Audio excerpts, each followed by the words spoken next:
আমি শ্রাবণী। রোজগার মতো আজও আমি এসে গেছি তোমাদের গল্প শোনাতে। আজকে আমি তোমাদের লেখিকা লীলা মজুমদার মহাশয়ের লেখা একটি ছোট গল্প, যার নাম পটদিদি, এটি শোনাবার চেষ্টা করব। তো বন্ধুরা, তোমরা প্লিজ আমার বলা গল্পগুলো স্কিপ না করে গিয়ে পুরোটা শোনো।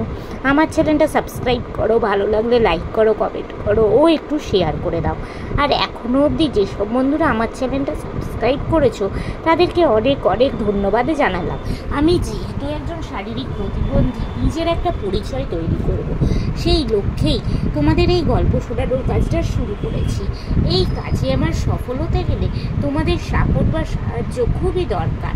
তাই তোমাদের রিকোয়েস্ট করছি, প্লিজ তোমরা তোমাদের এই বন্ধুদেরকে একটু সাপোর্ট করো। তো চলো তোমাদের আজকের গল্পটা শোনানো শুরু করে দিই। পটদিদি, লেখিকা লীলা মজুমদার মহাশয়।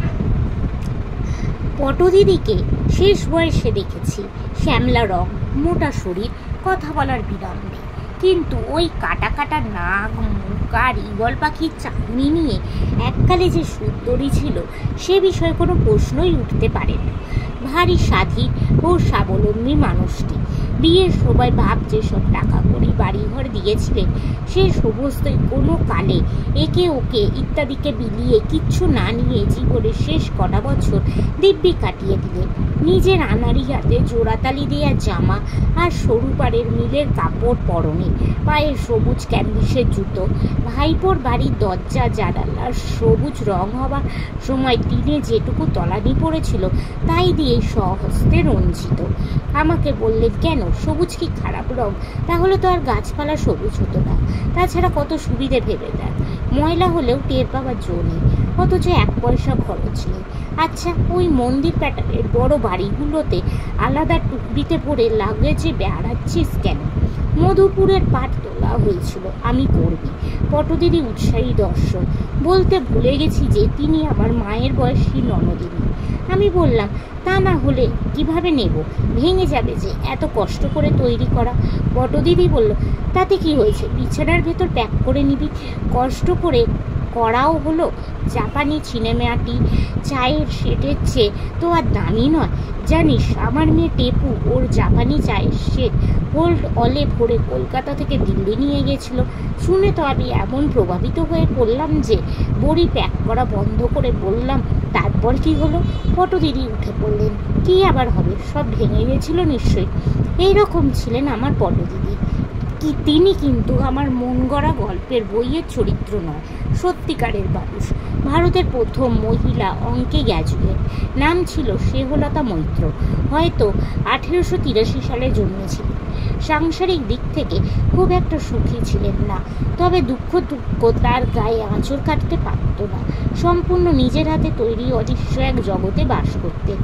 বগলে একটা পরিষ্কার ন্যাকড়া দিয়ে বাঁধা পুটুলি থাকত, আর একটা তালি মারা কালো পুরুষদের ছাতা।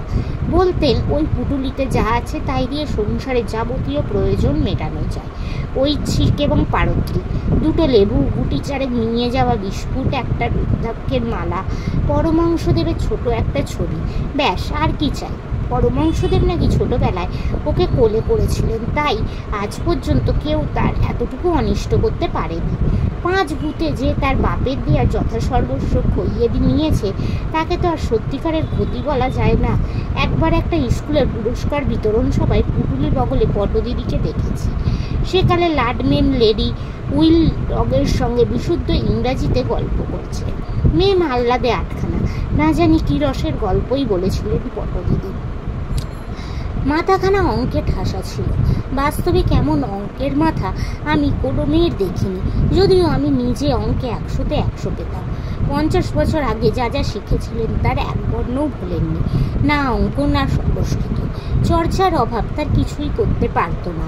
একটা টুল টেনে নিয়ে অমনি বিএ ক্লাসের ছেলে মেয়েদের অঙ্ক বোঝাতে বসে গেছেন। অমনি যত রাজ্যের জটিল সমস্যা জলের মতো পরিষ্কার হয়ে যেত।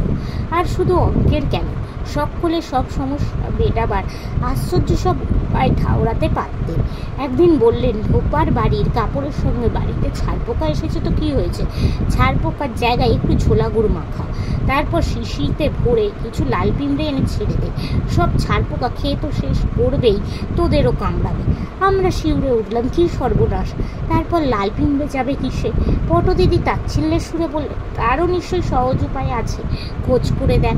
আরেকদিন বললেন, মধুপুরের এই গরমে ছাদ গরম হবে না তো কি হবে, তার সহজ ওষুধ আছে, নর্দমা সব ময়লা জল ছাদে ফেলবি, ঘর কেমন ঠান্ডা দেওয়া হয়ে দেখবো, তা একটু গন্ধ হবে, কিন্তু ময়লাগুলো শুকিয়ে কি চমৎকার সার হবে বল দিকিনি। সেকালে রেফ্রিজারেটর ছিল না কারোর বাড়িতে, মধুপুরেও সহজে বরফ পাওয়া কিনতেই যেত না। পটদিদি বলেন, সে কি, জল ঠান্ডা করতে জানিস না? এক কলসি জলের চারিদিকে সপসপে ভিজে তোয়ালে জড়িয়ে চচ্চরে রোদে বসিয়ে রাখ ঘন্টাখানে, বরফের মতো ঠান্ডা হয়ে যাবে। বাস্তবিক তাই করেও দেখেছি, তোয়ালেও শুকলো, জলহীন। আর একবার বলেছিলেন, লঙ্কার গন্ধ চাই, কিন্তু ঝাল হলে চলবে না, সে আর এমন কি শক্ত, রান্না হয়ে গেলে কড়াই শুদ্ধ ঝোল নামিয়ে ওই টকবকে গরম ঝোলে গোটা 12 বোটা শুদ্ধ ঝাল কাঁচা লঙ্কা ছেড়ে ঢাকা দিয়ে দিবি, 5 মিনিট বাদে লঙ্কাগুলো তুলে ফেলে তরকারি ঢেকে রাখে, সুগন্ধে বুড়বুড় করবে। এও দেখেছি অব্যর্থ। একদিন পটদিদি হঠাৎ বললেন, দেখ একবার আমার মাথাটা কি যেন হলো, খালি মনে হতো লাগলো আমি নই, আমি তোর ছোট বোন বুড়ো। এ তো মহাগের বুড়োই যদি হলাম, তবে আমি বাড়িতে কেন? আমি তো বুড়োর বাড়িতে চলে যাওয়া উচিত। আচ্ছা, আমি সত্যিই বুড়ো তো? আয়নার কাছে গিয়ে দেখলাম, হ্যাঁ, এ যে বুড়ো তাতে কোনো সন্দেহ নেই, ওই তো বুড়োর নাক মাথা স্পষ্ট দেখা যাচ্ছে, কিন্তু হুট করে তার বাড়িতে গিয়ে না উঠে একবার পরখ করে দেখাই ভালো আমি বুড়ো। সঙ্গে সঙ্গে টিটানোমিকের বইখানা নামিয়ে খুব খটোমটো দেখে একটা বুদ্ধির অঙ্ক কষে ফেললাম। তারপর যেই না পাতা উল্টে দেখলাম একেবারে ঠিক হয়েছে, কোথাও এতটুকু খুঁত নেই, তখন হাত ছেড়ে বাঁচলাম। না, এই অঙ্ক কষা বুড়োর কর্ম নয়, তাহলে নিশ্চয়ই এটা আমি। এরকমই ছিলেন আমাদের পটদিদি। 1960 সালে স্বর্গে গিয়ে কি করছেন কে জানে। নমস্কার। তো বন্ধুরা, আজকের এই সুন্দর গল্পটি এখানেই শেষ হলো। তোমাদের যদি ভালো লাগে প্লিজ লাইক করো, আমার চ্যানেলটা সাবস্ক্রাইব করো ও শেয়ার করো।